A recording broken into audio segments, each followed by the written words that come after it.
Closure. Have you ever thought about what that word means to you?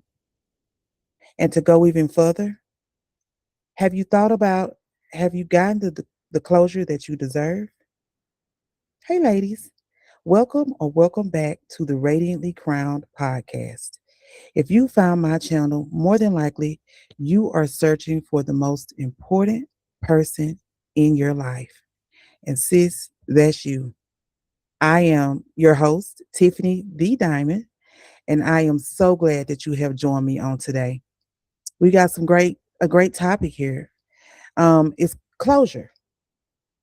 First of all, I want to give you the definition of closure. And it is the act of closing or the condition of being closed. That was one. And then two says, an often comforting or satisfying sense of finality, victims needing closure. That's from the Merriam Webster um, definition. And when you hear that and you go back and you ask yourself, have I received the closure that I'm needing? Is not having the closure that you need, is that holding up your healing progress? Have you thought about it? So often when we think about closure, we think about I walked away or I left the job or I got the divorce. And so that was closure. Not quite. Let's go back to that definition once more, especially the second one. It's the act of closing. This is the first one, the act of closing or the condition of being closed. The second one, and often comforting or satisfying sense of finality. So if just because you walk away from something or because you get away or because you say I'm done with that, that doesn't mean that it's closure. I used to think that way. Oh, I left. That's a closed chapter. It wasn't. You have to properly grieve that. You have to properly process that, whatever it is that you've gone through. And it's going to be different for each and every one. As I've said before, healing isn't linear. It's going to be different for everyone. And it's going to depend on what it is that you've gone through. So if you see me looking over, I've got some notes. I just don't want to miss anything. Um, so to me, closure is learning to be okay and moving forward through what has caused you pain. It is processing and grieving that. Um, it doesn't just, like I said before, it doesn't have to be just a death or a divorce. It can be a job that you didn't get.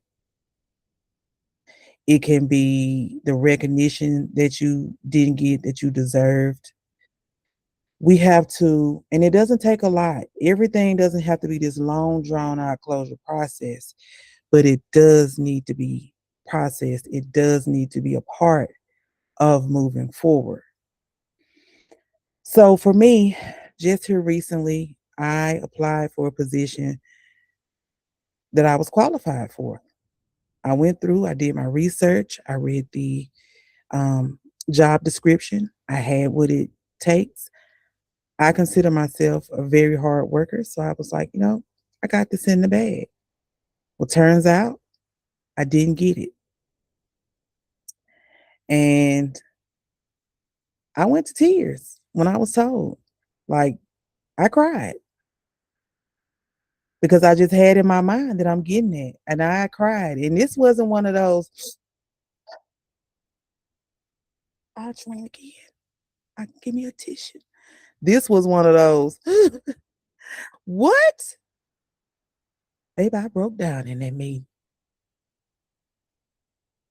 And all kind of things went through my mind, all of the things. You weren't good enough. You just all the things that we typically get when we get the news that we weren't expecting.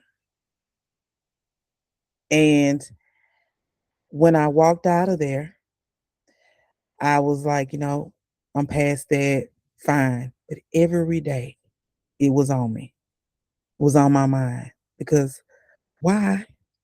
Now this is going through my mind. Why wasn't I good enough? Why didn't I get that? I have everything.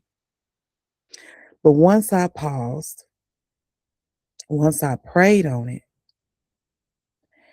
and once I realized that it just wasn't for me, and once I realized that rejection does not mean denial, rejection actually means protection. I don't know what God has for me, but it wasn't that. And once that came through, because right after that happened, for a few days, I would be on social media or YouTube or wherever I was at, Instagram. Every video I saw had those words. Rejection is protection. And once that settled in me, it was so satisfying. I felt this peace once I had prayed over it, and once I just let the Lord, I said, God is what I wanted. He said, but it wasn't what I wanted for you. And when I read that definition from the Merriam-Webster dictionary, I immediately knew I had finally got the closure. And it didn't take um, a long time, just some talking to God, some praying, and accepting that rejection is actually protection, right? So, yeah. So, but to think that if I had not did that, if I hadn't got the closure just for that situation, the next time that I'd apply for something, because I'm still going to apply. I mean, I was just told no there, that wasn't for me. But then the next time, what was I going to do? Have an even bigger breakdown? No, no. And so, and like I said, it'll be different from everyone. And so that's just one example. And you probably say, well, that's not that doesn't have anything to do with healing. Well, I have another story. This one is even more near and dear to me. And I have to take you back. It's about me, but I have to take you back to the young lady who had just turned 17 years old, and she was 5 months pregnant, and I lost my mom. I lost my mom in December, and 4 months later, in April, I had my first child. So I went from young pregnant teen girl, to a woman with a baby. I went from losing my mother as a young teenager to stepping right into adulthood with no mom. And at that time, the healing journey and therapies and stuff, that wasn't very popular. This was um, late 90s, early 2000s. Yeah. So I didn't grieve properly. I just went on and I learned to live. But during that time, the enemy had a chance to whisper in my ear, this was your fault. This is what it was said in my mind. If you hadn't been pregnant, she wouldn't have been so stressed out and she wouldn't have left you. This is all on you. You took her out. And I walked with that. I carried that for years. And even when I was able to say it to my sister years down the road, when I was able to tell her, I felt like I was the reason mom died, I still didn't have the closure. I thought even then, once I was able to say it, I said, well, surely I've grieved her now. The decisions that I made was all affected because I didn't have that closure that I needed. But even after I said it to her, I still didn't have the closure because I hadn't taken the proper steps. I hadn't journaled on this. I hadn't received any therapy. And even though it had been years to pass, I was still carrying it. Um, so I went on. I'm a mother of seven now. I have five girls, two boys, and time has gone on. Even after I had admitted this to my sisters that that's how I felt, I ended up being in coaching school. I am a certified coach. Um, and my youngest daughter came to me and she said, I'm moving and I'm going back home because we don't live in our hometown. And our hometown is 1,000 miles away. I spiraled. And when I got to coaching class that night, I broke down. We were doing mock coaching sessions with each other, and I broke down again. This wasn't one of them cute breakdowns. This wasn't a please pass me a tissue. I'm really feeling upset. This was a I don't know what I've done. Everybody is leaving me. This is what I'm yelling. And my instructor stopped it. She stopped the session that me and the other student was having. And I ended up having a one-on-one with her. And through our talk, I discovered that I still hadn't closed that chapter in my life. It was still riding with me subconsciously that I was the cause of my mother dying.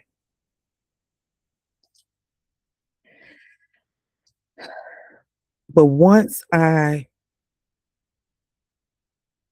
acknowledged it and I have done the work and I'm still working on it. I'm still working on it. Um, I look back and I know that that's the reason, part of it. I'm not going to just blame all of it, but part of that is the reason that I stayed in a toxic relationship for so long. And it's the reason that I accepted things that I never should have accepted, that I carried burdens that were never mine to carry. This is the reason because I never received the closure that I needed. I now know that God loaned her to me, you know? That's how I'm looking at it. And she instilled in me what he needed her to instill in me during the time that she was here. And the things that I went through after her, that's my story. And I am here to help guide women who are going through the same thing to get to the next steps and the next place in their journey. So none of it was in vain. None of it was in vain. So I said that and I told you that story because I want to let you know that if you have something that you are carrying, if there is something that you went through that you did not properly process, sis, it's time to get some closure. It is time to get some closure. It is needed, it is necessary, and it is required so that you can continue to heal and move forward on your journey. Um, promised myself I wasn't gonna go to no tears because we are healing here, and